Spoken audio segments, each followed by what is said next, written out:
반갑습니다. 첫 번째 시간도 함께 해주셔서 감사하고 두 번째 시간도 여러분들과 함께 하게 되어서 너무나도 기쁘고 영광스럽습니다. 오늘 두 번째 시간은요, 지난 첫 번째 시간에 예고되었듯이 어떠한 말씀 나눠본다고요? 일반 서신 중에서 베드로 전서와 베드로 후서의 말씀으로 여러분들과 함께 은혜를 나누었으면 좋겠습니다. 여러분들 여기서 준비될 사항들, 준비물 하나 있는 거 혹시 기억하시나요? 성경책입니다. 성경책 옆에다가 베드로전서 펴다 주시고요.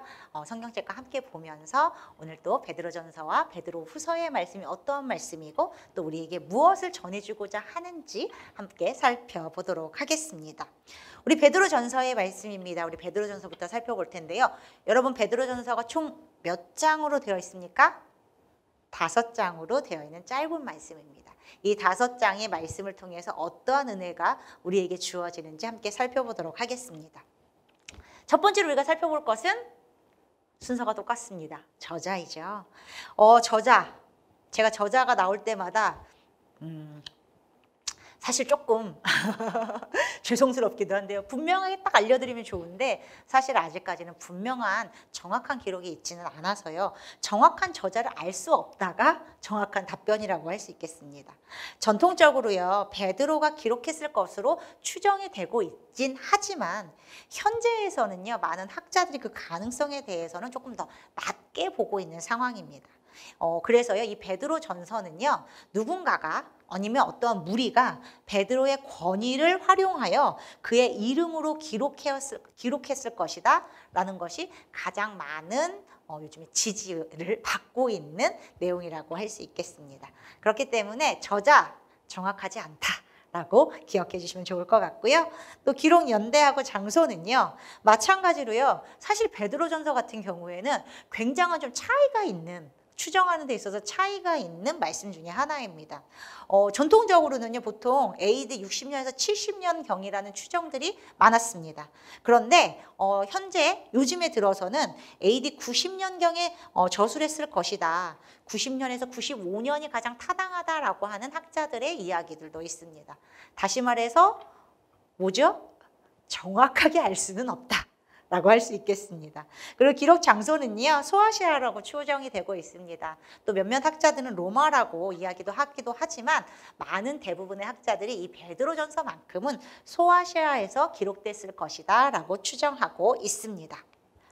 기록 동기와 또 이제 목적을 살펴보아야겠죠. 특별히 베드로전서는요, 그 역사적인 상황을 조금 알게 된다면 그 말씀이 주는 의미를 더욱더 깊이 깨달을 수 있게 되는데요. 어떠한 상황인지 정확하게 알 수는 없지만 누군가는 그 네로에 의해서 박해가 이루어지는 시점이다라고도 이야기하기도 하는데요. 바로 박해와 고난이 분명히 그리스도인들에게 있었던 상황임은 분명합니다. 그래서요, 박해와 고난을 받는 그 어려운 상황 가운데 놓여진 그리스도인들에게 베드로의 그 믿음의 사도인 베드로의 권위로 믿음을 격려하고 승리하는 그 신앙생활을 하도록 그 이끌기 위해서 쓰여진 말씀이 바로 베드로전서의 말씀이라고 할 수 있겠습니다. 여러분, 그렇다 보니까요, 성격은 그런 목적을 갖고 있기 때문에 성격은 어떻겠습니까? 예, 설교적이고요. 또 교훈적인 내용들이 훨씬 많이 지니고 있죠. 그리고 또한 믿음을 격려하는 그 격려하고 또 북돋아주고 그러한 내용들이 참 많이 담겨 있는 말씀이 바로 베드로 전서의 말씀입니다. 그래서 그 특징들을요 우리가 하나하나 조금 살펴보려고 하는데요. 그 특징은 첫 번째로는요. 야고보서와 공존한다. 라고 말씀드릴 수 있겠는데요. 첫 번째 시간을 잘 들으셨던 분들은 기억하실지 모르겠습니다. 제가요 야고보서의 말씀을 뭐와 함께 읽어보면 좋을 것 같다라고 말씀드렸죠. 바로 베드로전서의 말씀과 함께 읽어보면 더 좀 색다른 것 또 많은 것들을 좀 깨달을 수 있을 거라고 말씀드렸는데요. 왜 그러냐? 바로 병행 구조를 갖고 있기 때문에 베드로전서의 말씀과 야고보서의 말씀은 좀 근접해 있다라는 것들을 기억해 주시면 좋을 것 같습니다. 그리고요. 다른 어떠한 말씀에서보다 지금 현재 그 베드로 전서가 쓰여질 당시, 전해질 당시에 그 그리스도인들의 삶이었던 그 박해와 고난에 대해서 집중하고 전달하고 있는 부분이 바로 베드로 전서라고 할 수 있겠습니다. 그래서요, 고난을요, 어떻게 보면 기독교적인 삶, 그리고 성도로서의 삶의 본질적인 요소 중에 하나라고 베드로전서는 우리에게 전하고 있습니다. 그런 말 많이 하죠. 예수 믿으면 잘 살고 예수 믿으면 고난이 피해가야 될 것만 같고 그러한 것이 우리의 바람이지만 사실 그리스도인이라고 하는 것은 고난을 피하는 삶, 없는 삶이 아니라 고난 가운데서도 다른 것을 바라보며 하나님의 믿음으로 나아갈 수 있는 삶, 새로운 것들로 새로운 방향으로 나아갈 수 있는 삶이 바로 그리스도인의 삶이다라는 것들을 베드로전서는 분명히 전해주고 있습니다. 그리고요, 그 믿음의 토대에 대해서 우리가 분명하게 나아가는 것은 바로 부활 사건이라는 거예요. 우리가 믿음으로 우리가 나아감에 있어서 그 믿음의 토대가 되는 건 예수님의 그 십자가 사건과 부활이라는 것들을 다시금 분명하게 우리에게 전해주고 있습니다.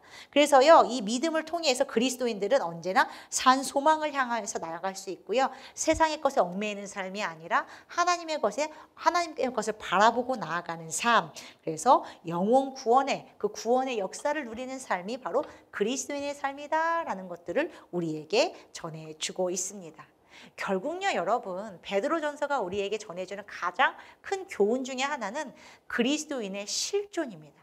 좀 이렇게 이야기 드리니까 좀 어려운 것 같은데요. 그리스도인의 실존이라고 하는 건요, 여러분, 우리가 이 세상 가운데 그리스도인으로서 어떻게 살아가야 하는가에 대한 말씀이 바로 베드로전서라는 것을 기억해 주셨으면 좋겠습니다. 그래서 이 세상 가운데 다른 데가 아니라요, 우리가 다른 데도 뭐 분리되어서 살아가는 게 아니라 비기독교인들과 모두와 함께 더불어서 사는 이 세상 가운데 우리가 어떻게 살아가야 하는지, 그리스도인으로서 어떠한 의미와 어떠한 정체성으로 나아가야 되는지에 대해서 전하고 있는 말씀이 바로 베드로전서의 말씀이라고 할 수 있겠습니다. 여러분, 그러면 이 정도 되셨으면 눈치채셨겠죠? 여러분들에게 누군가가 베드로전서에 대해서 무엇이냐고 물어보면 어떻게 이야기하시면 좋겠다고요? 이 말씀은 말이야, 야고보서와 좀 같은 내용들, 비슷한 병행구가 있어서 같이 읽어보면 좀 좋아. 그리고 그리스도의 삶은 고난의 삶이지만 그 가운데 하나님의 은혜가 있어. 그리고 언제나 우리는 그리스도의 십자가와 부활, 그 사건이 핵심이라는 것, 그리고 내가 이 세상 가운데 다른 어디가 아니라 이 세상 가운데 그리스도인으로서 어떻게 살아가야 될 것인가에 대한 말씀으로 되어 있어 라고 이야기해 주신다면 그 물어보셨던 분들이 좀 더 그 베드로전서를 이해하는데 좀 쉽게 다가갈 수 있을 것 같습니다. 그래서 베드로전서를요, 우리가 조금 더 깊게 그리고 그 구성을 따라서 함께 주요 내용을 살펴보면요, 우리가 더 큰 은혜를 좀 받아볼 수 있을 것 같은데요. 서문입니다. 서문에는 보통 어떻게 기록이 되어 있죠? 발신자와 수신자, 편지의 그 목적들에 대해서 이야기 나누고 있고요. 1장 1절부터 12절까지를 우리가 서문이라고 할 수 있는데요. 그 안에서 하나님을 찬송하고 특별히 또 하나님 앞에 늘 감사와 영광을 돌리는 말씀으로 이 베드로전서가 시작되고 있습니다. 발신자는 누구입니까? 예수 그리스도의 사도 베드로라고 이야기하고 있지만 아까 말씀드렸듯이 그 베드로일 가능성은 좀 낮다라는 것들을 기억해 주시면 좋을 것 같고요. 수신자는 누구이죠? 흩어진 나그네들, 예수 그리스도의 핏부림으로 선택받은 자들, 즉 모든 그리스도인들, 언제 어디서나 살아가고 있는 모든 그리스도인들이 그 대상. 그렇기 때문에 베드로전서 역시 일반 서신, 공교회가 모든 교회들에게 보내는 그 서신이라고, 그 말씀이라고 할 수 있겠습니다. 그리고 두 번째로는요, 여러 권고들, 몸통이라고 할 수 있는데요. 이 몸통은요, 네 부분으로 우리가 살펴볼 수 있겠습니다. 먼저 첫 번째 부분입니다. 그 첫 번째 부분은요, 1장 13절에서 2장 10절까지 나오고 있는데요. 바로 우리가 너무나도 신앙생활에 있어서 중요한 삶의 문제 중에 하나인 거듭난 사람의 삶의 모습, 거듭난 사람의 새로운 삶에 대해서 우리에게 전해주고 있습니다. 그래서 거룩한 삶, 거듭난 삶을 살 것을 우리에게 전하면서 어떻게 살아가야 된다? 형제를 사랑하고요. 다시 태어난 삶, 내가 나의 습성들을 버리고 예수 그리스도를 닮아가는 삶, 복음을 전하고 나누는 삶으로, 영적인 삶으로 살아갈 것을 우리에게 권하고 있습니다. 이것을 기독교적인 용어로 뭐라고 하는지 아십니까? 바로 성화. 점점 더 하나님의 사람으로 만들어지고 세워지는 그러한 삶, 그것이 바로 우리가 거듭난 사람의 삶, 예수 그리스도를 만난 삶, 예수 그리스도를 영접한 사람의 삶의 모습이라는 것이죠. 그리고 여러분, 그 다음 2장 11절에서 3장 7절까지 두 번째 부분에서는요. 이제 그리스도의 실존, 그리스도인의 실존에 대해서 이야기하고 있습니다. 세상에서 살아가는 그 그리스도인의 자세에 대해서 우리에게 전해주고 있는데요. 언제나 정말로 우리가 그리스도인으로서 하나님의 말씀을 세상 가운데서 드러내고 살아갈 수 있어야 한다라는 것들을 우리에게 전해주고 있습니다. 그리고 세 번째 부분은요. 3장 8절에서부터 4장 11절까지의 말씀인데요. 지금 베드로 전서가 쓰여진 그 저술되고 보내진 상황이 어떤 상황이라고 그랬죠? 박해가 있는 상황이었어요. 그리스도인으로서 살아가는 데 있어서 너무나도 핍박과 박해, 때로는 죽음까지도 각오해야 되는 상황 가운데 놓여진 그리스도인들이 많은 상황이었죠. 그렇기 때문에 박해에 직면하여서 고난을 받을 그 각오에 대해서 분명하게 전해주고 있습니다.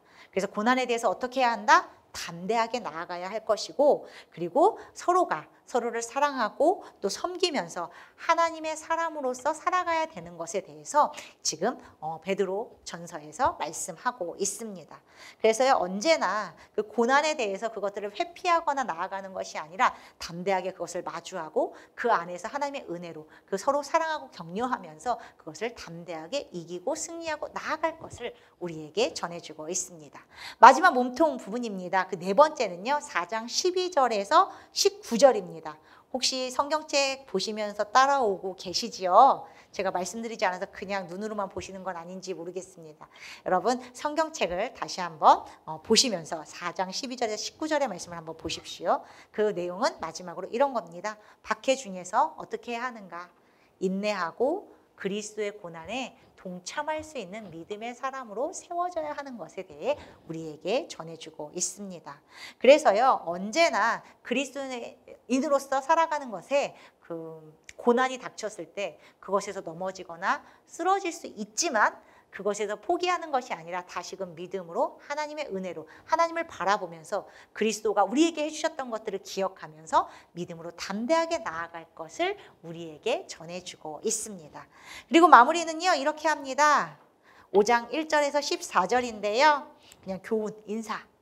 네, 그래서 일반적인 권고의 말씀으로 또 마무리 작별 인사로 우리 서신의 마무리를 하고 있는 것을 여러분들 볼 수 있겠습니다. 그래서 베드로 전서 하면 그 내용들에 대해서는 이렇게 정리할 수 있을 것 같아요, 여러분. 네, 거듭난 삶의 그 새로운 삶, 거듭난 하나님을 알고 영접하고 믿음의 사람으로 세워진 사람들의 새로운 삶에 대해서 우리에게 전해주고 있고요. 그리고 다른 데에서 사는 것이 아니라 어디도 분리된 것이 아니라 세상에서 살아가는 그리스도인이 어떻게 살아가야 되는가에 대한 자세와 삶의 태도에 대해서 우리에게 전해주고 있고요. 그리고 또 고난받을 각오, 이게 무슨 말인지 아시죠? 고난이 우리에게 닥칠 수도 있다는 거죠. 믿음으로 인해서. 그럴 때 어떻게 해야 하는가? 담대하게 그것들을 하나님을 믿고 따름으로 인해서 넉넉히 승리하고 이기며 나아가야 된다는 것을 우리에게 전해주고 있습니다. 그리고 마지막으로요, 그 가운데 필요한 것들이 인내가 있죠. 그리고 언제나 그리스도의 고난, 그 아픔, 어떻게 보면 그 힘든 그 상황 가운데도 회피하거나 도망치는 것이 아니라 언제나 그리스도가 십자가를 지셨던 것처럼 우리에게 그 사랑을 베풀어 주셨던 것처럼 언제나 그 고난에 참여하고 함께함으로 정말로 믿음의 사람으로 세워질 것을 우리에게 전해주고 있는 말씀이 바로 베드로 전서의 말씀입니다. 여러분, 이렇게 베드로 전서는요, 우리의 어떻게 보면 그리스도인의 세상에서의 삶의 모습들에 대해서 우리에게 전해주고 있습니다. 여러분들 다시 한번 이 5장의 말씀을요, 한 번씩 좀 천천히 읽어보시면 좋을 것 같아요. 읽어보시면서 내가 지금 세상 안에서 그리스도인으로서 살아가고 있는가, 이 베드로 전서가 전하고 있는 이 말씀대로 이 말씀에 비추어서 나의 삶이 어떠한 모습인지 한번 살펴보신다면 또 베드로 전서가 주는 그 은혜 가운데 여러분들이 다시 한번 빠져들 수 있을 것 같습니다. 그리고 마지막 시간입니다. 마지막 시간이 아니라 마지막 말씀입니다. 우리 베드로 후서의 말씀인데요. 우리 베드로 후서의 말씀을 함께 또 살펴보도록 하겠습니다. 베드로 후서의 저자, 여러분들 이쯤 되면 저자가 어떠한 말을 제가 할지 예상하실 것 같은데요. 정확한 저자는 알 수 없다. 네, 그래서 베드로 전서와 마찬가지로요, 어떤 정확한 정체를 알 수 없지만 기독교 지도자가 사도 베드로의 그 이름을 빌려서 그 권위에 기대어서 저술한 그리고 보낸 편지 글이라고 할 수 있겠습니다. 기록 연대, 장소, 여러분 어떻게 말씀드릴 수 있을까요? 정확한 시대를 우리가 알 수 있지는 않습니다. 확실히 지시해 주는 것이 없습니다.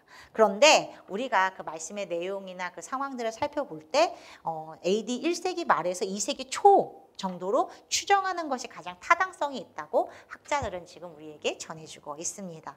기록 장소 역시도요. 정확한 장소 여기다! 라고 할 수 있는 곳은 우리가 알지 못합니다. 그러나 소아시아에서 기록됐을 것이라고 추정되고 있는데요. 몇몇 학자들은 아니야, 이거 베드로후서 역시 그 로마에서 기록됐을 거야 라고 이야기하고 주장하는 분들도 있지만 대부분의 학자들은 소아시아에서 기록됐을 것이라고 지금 우리에게 전해주고 있습니다. 그리고요, 세 번째로 기록 동기와 목적. 도대체 베드로후서는 우리에게 왜 주어졌는가? 우리에게 왜 쓰여졌는가? 이 시간에 우리가 왜 살펴보아야 되는가? 그 기록 동기와 목적은요. 베드로후서 말씀은요. 조금 특별한 상황적인 얘기가 있습니다. 그 베드로 전서도 있었죠. 베드로후서는요. 점점 더 주님의 재림이 지연되는 상황에서 보내진 편지입니다. 그러니까 초대교회 사람들은요. 곧 예수님이 오실 줄 알았어요. 곧 내가 눈 감기 전에 죽기 전에 예수님을 만나 예수님이 다시 이 땅 가운데 오셔서 재림하시는 것을 믿었습니다. 그런데 그 재림이 이루어졌나요? 그렇다면 저희가 이 자리에 있지 않겠죠. 여전히 아직까지 주님의 재림이 이루어지지 않고 있습니다. 그러다 보니까 교회 안에 여러 가지 문제들이 생겨나기 시작한 겁니다. 곧 오실 예수가 아직 오지 않음으로 인해서 여러 가지 문제들이 생겨나기 시작했는데요. 그렇다 보니까 그거에 대한 문제와 또 그것을 부정하는 사람들이 생기기 시작한 겁니다. 그들에 대한 경고와 그들에 대한 맞서기 위해서 이거 아니야, 주의 재림은 분명히 있어 라는 것들을 분명하게 전하기 위해서 저술된 그 말씀이 바로 베드로 후서입니다. 그렇기 때문에요. 이 성격은요. 형식상으로는 편지글이죠. 일반 서신이라고 하니까 편지글은 맞지만 내용상으로는 조금 더 이런 말씀 드릴 수 있을 것 같아요.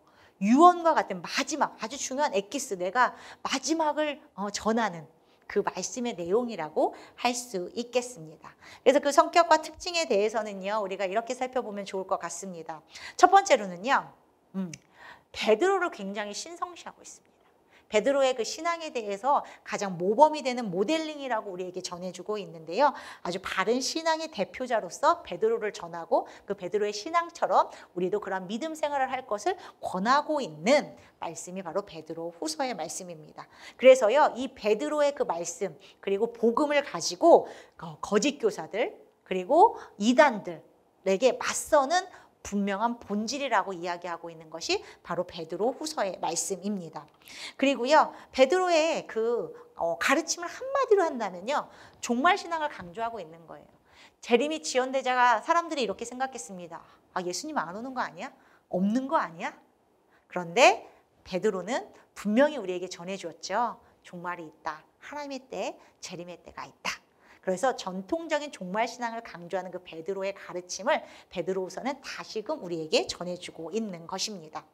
그래서요, 이 베드로후서는 특별히 교회 내에 많은 문제들, 그 지연된 재림으로 인해서 발생되는 그 문제들, 교회 내에 생겨난 문제에 좀 더 해결에 집중하고 있다는 것을 우리가 특징이라고 볼 수 있겠습니다. 그래서요, 베드로 전서와 베드로 후서가 조금 우리가 하나의 책으로 볼 수도 있지만 완전히 다른 성격을 띠는 것이 바로 이것입니다. 베드로 전서는요, 교회 밖의 이야기도 하고 있지만 베드로후서는 철저하게 어떻게 보면 교회 내, 교회에 대한 이야기를 하고 있습니다. 그래서 내용적인 면에서 베드로 전서와는 어떻게 보면 접촉점이 있지는 않아요. 그래서 그 교회 내의 이야기만 하고 있기 때문이죠. 그렇기 때문에 우리 베드로후서, 베드로 전서를 조금 더 이렇게 좀 대조하면서 읽어보는 것도 참 좋을 것 같습니다. 사실 베드로 전서에는요, 그 재림에 대한 이야기가 아주 분명하게 의심의 여지 없이 우리에게 전해지고 있습니다. 그러나 베드로 후서에는요, 그것이 많이 흔들리는 상황이었던 것 같아요. 그래서 다시금 그 전통적인 종말신앙에 대해서 우리에게 전해주고 있는 말씀이 바로 베드로 후서의 말씀이라고 할 수 있겠습니다. 그래서요, 신약 성경 중 최후의 문서로 추정되는 것이 바로 베드로후서입니다.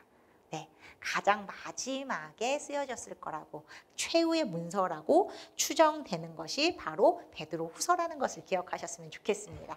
그래서 이번에도 마찬가지죠. 누군가가 베드로후서가 어떤 말씀이야라고 여러분들에게 물어보신다면 요 정도 이야기를 좀 전해주시면 베드로후서가 이런 말씀이구나라고 이해하는데 조금 더 쉽게 그리고 편안하게 이해가 될 수 있을 것 같습니다.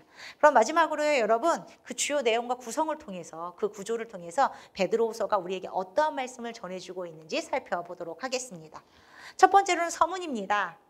서문에는 어떠한 내용들이 기록되어 있을지 예상하시지요. 이제 베드로후서의 말씀을 옆에 펴놓으시기 바랍니다. 그리고 저와 함께 그 베드로후서의 말씀을 짚어가면서 함께 살펴보도록 할 텐데요. 베드로후서 총 몇 장으로 구성되어 있습니까? 하나, 둘, 셋, 세 장입니다. 이 세 장에 대한 짧은 말씀이지만 아주 귀한 주님의 교훈들로 우리에게 전해주고 있는데요. 첫 번째, 그 서문은 1장 1절에서 2절. 서문에는 보통 무슨 말이 들어가죠? 네, 발신자와 수신자, 그리고 기원, 문안인사가 들어가고 있습니다.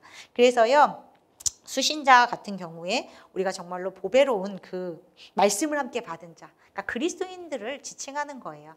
그래서 우리가 이 서문들을 보면요, 지금 야고보서도 그렇고요, 그리고 유다서도 그렇고요, 베드로 전서도 그렇고 후서도 그렇고 모든 성도들이죠. 그러니까 그리스도인 모두에게, 보통의 교회들에게 보내는 편지 그림을 우리에게 그 성격을 분명하게 알려준다고 할 수 있겠습니다.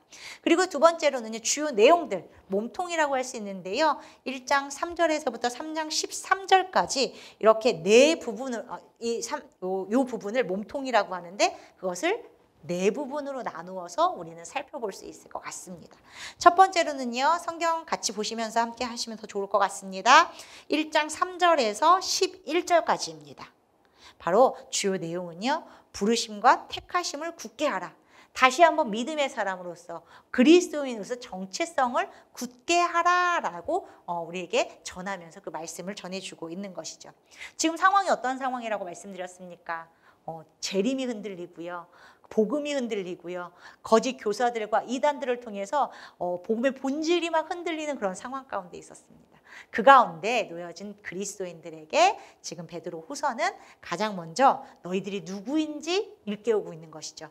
부르심과 택하심을 받은 자로서 굳게 믿음 안에 설 것을 말씀하고 있는 것입니다. 그 다음에요, 1장 12절에서 21절까지의 말씀은 우리가 베드로후서의 가장 중요한 그 논제 중에 하나인 주님의 재림이 확실하다. 물론 지연되고 있지만 없는 것이 아니라 언젠가 그때는 온다. 분명히 우리에게 전해주고 있습니다. 그래서요, 베드로가 증거하고 있고 우리가 언젠가 하나님의 때가 분명히 임할 것이니 우리가 그것에 대해서 준비하고 믿음으로 서야 한다라는 것들을 강조하고 있습니다. 그 다음에 2장 1절 세 번째 부분은요, 2장 1절에서부터 22절까지의 말씀인데요. 이제 조금 더 구체적으로 거짓 교사들에 대한 주장에 대해서 반론하는 부분들이 나오는 거죠. 야, 재림이 없는 게 아니야. 재림은 분명히 있어. 하나님이 뜻하신 바가 있고 우리는 그 길을 걸어가는 사람들이야 라는 것들을 비롯해서 거짓 교사들의 주장에 대해서 반론을 제시하고 있고요. 마지막 몸통 3장 1절에서 13절까지는 그것을 통해서 다시금 주님의 재림이 확실히 올 것을 우리 성도들에게 전해주고 있습니다. 물론 그 재림이 아직까지 우리에게도 임하진 않았습니다. 그러나 분명한 것은요, 하나님의 때가 있고요, 하나님의 그때에는 재림이 일어나서 심판이 있고요, 또 하나님의 그 구별하심과 또 하나님의 자녀로서의 영원한 삶을 누리는 그때가 있다는 것들도 여러분들이 기억하시면 좋겠습니다. 그래서요, 재림이 일어나지 않을 거라는 거짓 교사들에 대해서 분명하게 경고하고요, 또 최후 심판의 날에 대해서 다시금 말하면서 우리가 믿음의 사람으로서 이 땅 가운데 어떻게 살아가야 되는지를 다시금 전해주고 있는 말씀이 바로 이 부분이라고 할 수 있겠습니다. 그렇게 몸통에서 주요 내용들을 전하고 나서 마지막 마무리는 3장 14절에서 18절. 결국은 마지막에 이러한 이야기들로 마무리하고 있어요.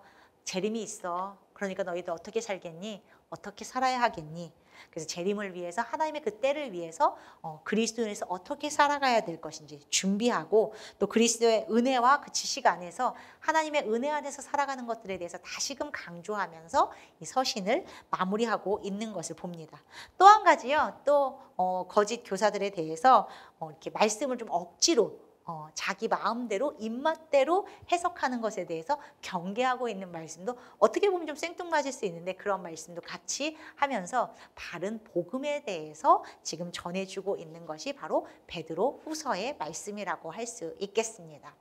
여러분 이렇게 베드로 후서의 말씀을요 다시 한번 정리해 보자면 이런 내용들이 들어가 있습니다. 부르심과 택하심을 굳게 하여라. 왜? 정체성을 분명히 할 때 우리는 그리스도인으로서 어떠한 상황 가운데 흔들리는 것이 아니라 바르게 나아가게 되는 줄 믿습니다. 그래서 내가 누구인지 어떠한 사람인지를 아는 것에서부터 우리가 바른 신앙으로 나아가는 첫 걸음이라고 할 수 있겠는데요. 그래서 하나님의 부르심을 받고 하나님의 택하심을 받은 자라는 것들을 다시 한번 기억하게 하고 있고요. 그리고 재림이 눈앞에 바로 펼쳐지진 않았지만 언젠간 하나님의 때가 되면 분명히 올 것이다 라는 것, 하나님의 때가 있다라는 것들에 대해서 분명하게 전하고 있습니다. 그리고 그러한 잘못된 주장들을 하고 믿음을 호도하고 또 신앙을 위태롭게 만드는 그 거짓 교사들에 대해서 분명한 반론들을 제시하고 있고요.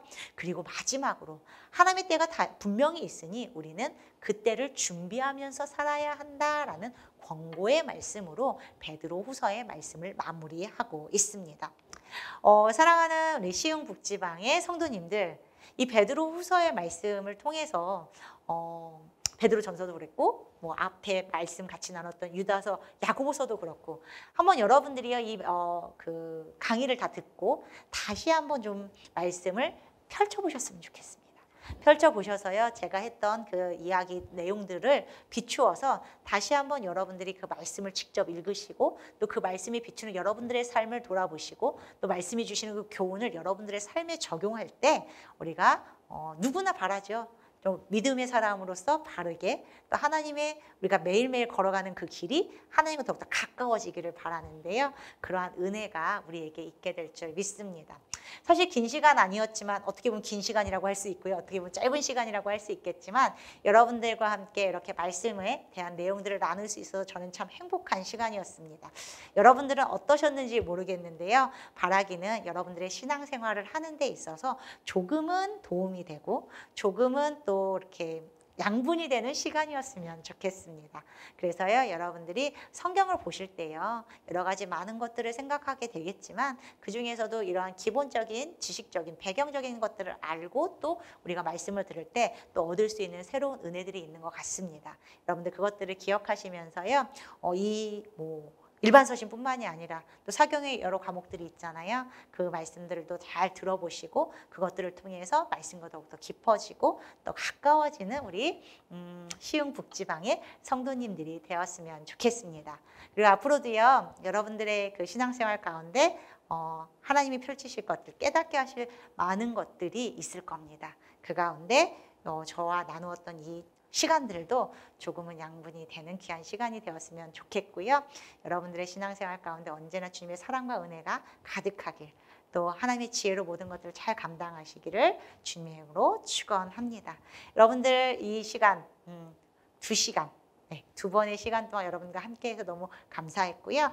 다음에는 이렇게 영상이 아니라 여러분들과 함께 직접 대면하면서 같이 또 이러한 이야기들을 나누고 또 여러분들의 삶의 이야기도 들어보는 시간들을 가졌으면 좋겠습니다. 여러분들 그러면 저는 인사드리도록 하겠습니다. 지금까지 매학교의 박진영 목사였습니다. 감사합니다.